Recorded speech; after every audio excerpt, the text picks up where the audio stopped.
17वीं सदी का दक्कन। जब मुगल साम्राज्य उत्तर भारत में फैला हुआ था और दक्षिण में बीजापुर की आदिल शाही सत्ता पैर पसार चुकी थी, इनके बीच एक युवा योद्धा खड़ा हो रहा था जो एक स्वतंत्र मराठा राज्य की कल्पना कर चुका था, और वो वीर थे हमारे छत्रपति शिवाजी महाराज।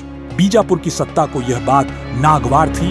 उनके अधीनस्थ किलों पर कब्जा करके छत्रपति शिवाजी महाराज ने सीधी चुनौती जो दे दी थी, यही चुनौती धीरे धीरे संघर्ष में बदली और संघर्ष एक निर्णायक युद्ध की ओर बढ़ा, जिसे इतिहास में प्रतापगढ़ के युद्ध के नाम से जाना जाता है। तो चलिए इस जीत की पूरी कहानी को जानते हैं।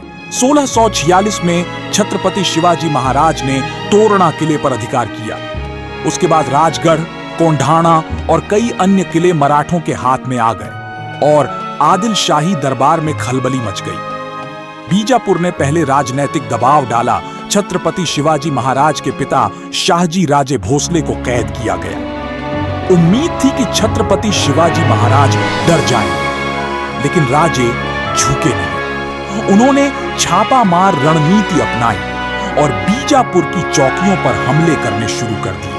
बीजापुर दरबार अब गंभीर हो चुका था। सुल्तान ने अपने सबसे क्रूर और चालाक सेनापति अफजल खान को छत्रपति शिवाजी महाराज को खत्म करने के लिए भेजा। अफजल खान 2000 सवार, 10,000 पैदल सैनिक, हाथी और तोपें लेकर निकला। वह रास्ते में तुलजापुर और पंढरपुर जैसे पवित्र स्थलों को तोड़ता गया।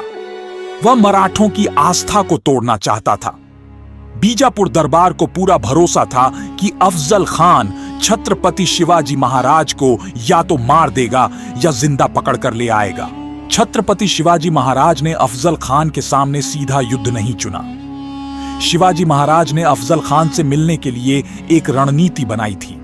राजे ने अपने अंगरक्षकों को जंगल में छिपा दिया, क्योंकि उन्हें पहले से ही अफजल खान की धोखेबाजी का अंदेशा था।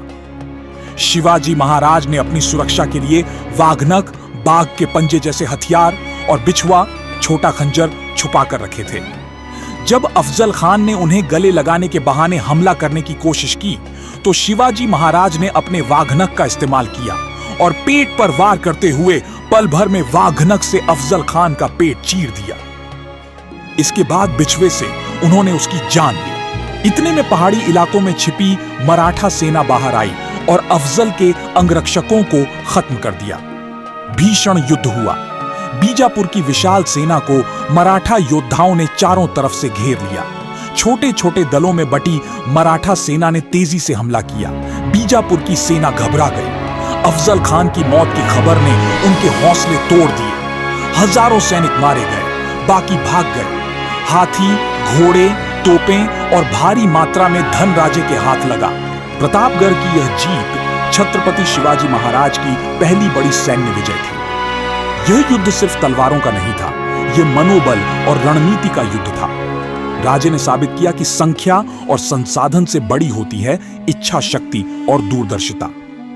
इस जीत के बाद छत्रपति शिवाजी महाराज की ख्याति पूरे दक्कन में फैल गई। बीजापुर की सत्ता हिल गई। अब हर किसी को एहसास हो गया कि छत्रपति शिवाजी महाराज कोई साधारण बागी नहीं, एक उभरता हुआ राजा है। इस जीत ने मराठा साम्राज्य की नींव मजबूत की और स्वराज की ओर पहला ठोस कदम रखा गया। प्रतापगढ़ का शेर अब दहाड़ चुका था। इस एक युद्ध ने इतिहास की दिशा बदल दी थी। यह सिर्फ एक सेनापति की हार नहीं थी, यह एक साम्राज्य को चुनौती देने वाले स्वाभिमान की जीत थी। छत्रपति शिवाजी महाराज का सपना अब और भी मजबूत हो गया था, एक स्वतंत्र मराठा राज्य का सपना जो हर मराठी मन में धड़कने लगा। एक सच्चा मराठा इस चैनल को सब्सक्राइब और वीडियो को लाइक जरूर करें, ताकि ये कहानी और लोगों तक पहुंच सके।